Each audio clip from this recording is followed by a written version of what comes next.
Welcome to the Slop Temple. We pray this video helps.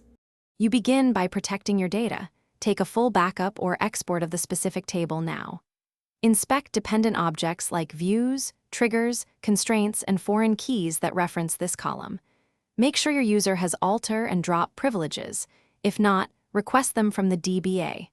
Once these prerequisites are satisfied, open your SQL client and target the correct schema and table. This reduces risk and prevents failed DDL commands, so do it before changing the table structure. Now you perform the removal. Start a transaction if your engine supports transactional DDL. This allows rollback if something goes wrong. Run alter table schema.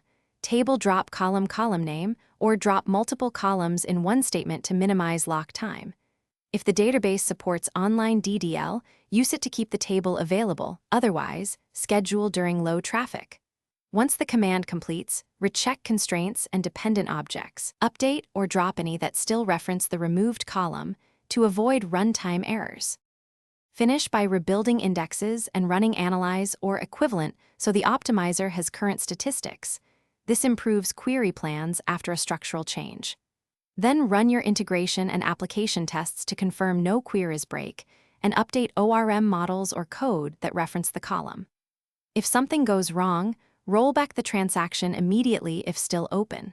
Otherwise, restore the table or database from the backup you made. One key troubleshooting tip: search the dependency catalog for lingering references, clearing those.